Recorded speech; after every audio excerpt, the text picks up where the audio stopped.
Hey guys, it's Sarah the Rebel, and you're watching a tiny mini baby episode of Women Wrestling Friends. As you can see, I have no friends. I am in my nephew's room, just because it's the only room I could find with enough light. And you know what, we're just gonna make it work. I felt like I couldn't leave you guys without a prediction for Extreme Rules, so I just wanted to very quickly just give you my prediction, and then we'll go from there.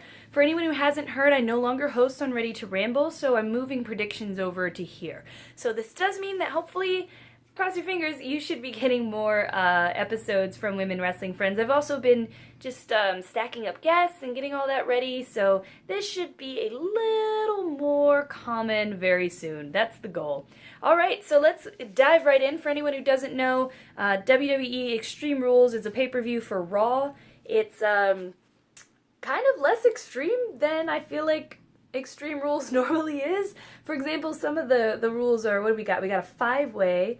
We have a cage match. We have a kendo stick on a pole match.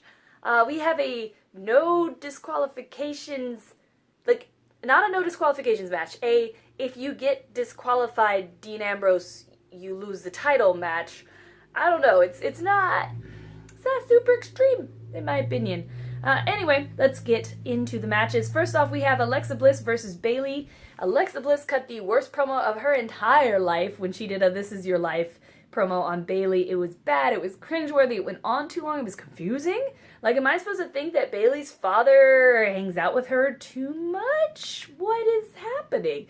Anywho, kendo stick and a pole is also a confusing concept, so I'll explain it to you in case you were confused.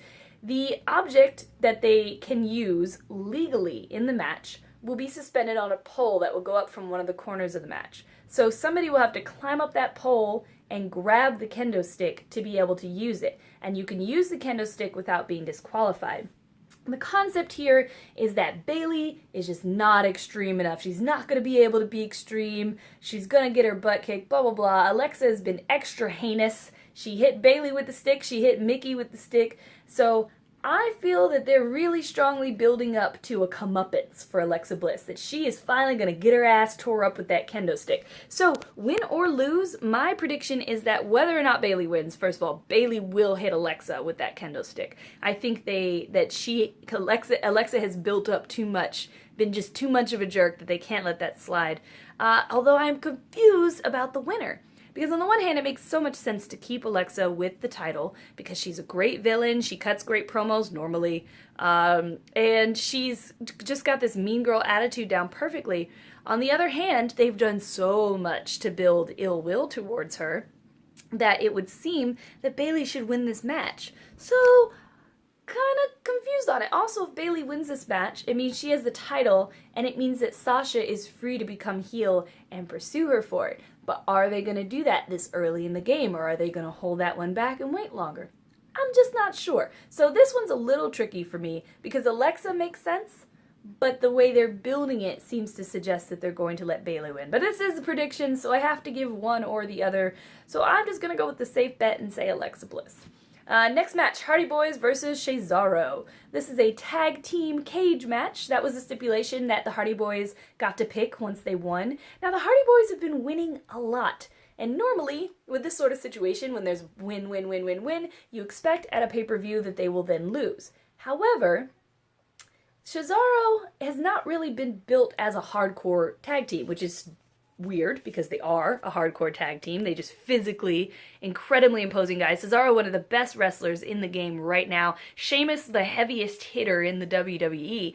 They are a hardcore team. They are very strong. But the commentary team and the way they've been described makes it sound like the Hardy Boyz are this hardcore team. They're the hardcore ones. They're the ones who this match can favor. They're agile and fly through the air and blah, blah, blah, blah, blah. So I think no matter what, we'll get a good match. I think this could be a really fun, really intense match. But as far as who wins, I'm a little confused because normally Sheamus and Cesaro would have their comeuppance and they would win this right now. However, they've been booked kind of weak against the Hardys, so I kind of find it hard to believe they could possibly beat them. And they haven't used a lot of trickery, and there's not a lot of trickery you can do in a cage match. It's not like, it's not as easy to do the sorts of things that they might do. I'm going to say that I'm going to say what I want to have happen. I want Sheamus and Cesaro to win because I want the Hardy Boyz to give up the belts, split up, and go through singles. So I'm just going to say what I want, regardless of whether or not it makes any sense. I am hoping for a Sheamus and Cesaro win. Then we have The Miz and Dean Ambrose for the Intercontinental Championship. I'm so sick of this daggone feud because we've seen it before already. It was great the first time around. Why do you have to muddy it by doing it over again? Anyway, I'm hoping The Miz.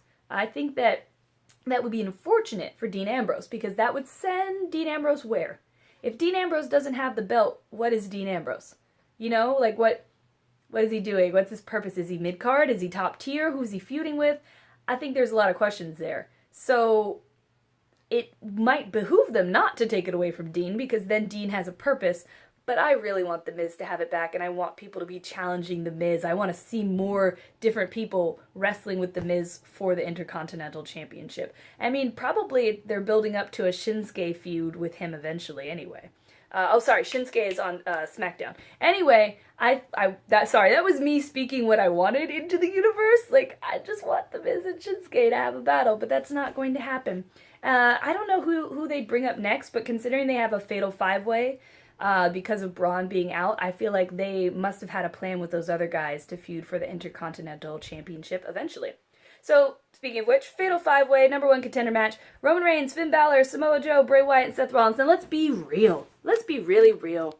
Roman Reigns wins everything. That motherfucker just keeps winning. They keep letting him win things. So, the truth is, it's probably going to be Roman Reigns.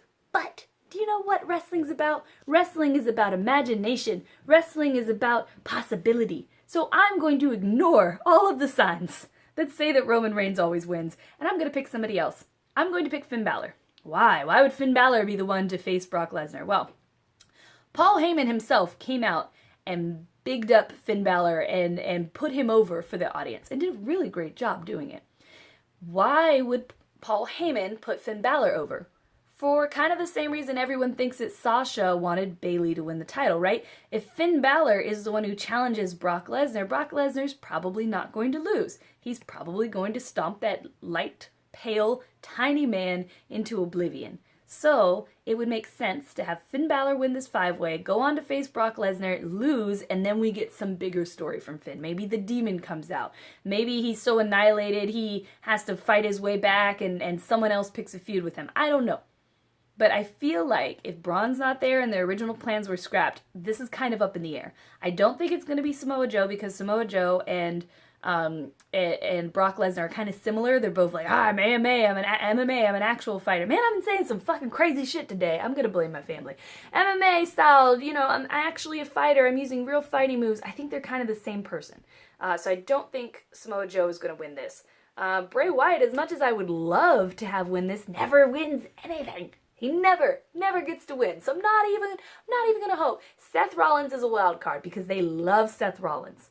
But I think Seth Rollins makes more sense for the Intercontinental Championship or a Shield reunion, potentially with Dean or with Roman. So I feel like there's more they can do for him story-wise. They've already shown us that they can tell a really interesting story with Seth without him in the running for a title.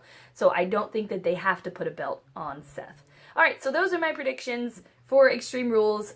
Doesn't seem like it's going to be that extreme, but I'm going to watch it anyway because that's who I am. I hope you guys watch it too. Feel free to tweet us, Women Wrestling F, Women Wrestling Friends. Women Wrestling F is the hashtag. Is the name that you got to type in to get it. And tell us your predictions and let us know what you think, and we'll see who gets it right and who gets it wrong, and whoever gets it right will be declared the champions of WWF podcast. I hope you can't hear my niece in the background talking with little friends. Like, Auntie Sarah ain't here trying to film a podcast. It's fine. Anyway, guys, be sure to follow me. I'm at Sarah the Rebel. Tomorrow was not here today because I'm in Virginia, surprising my mother. It's a long story, but go follow her anyway. Misfits tomorrow.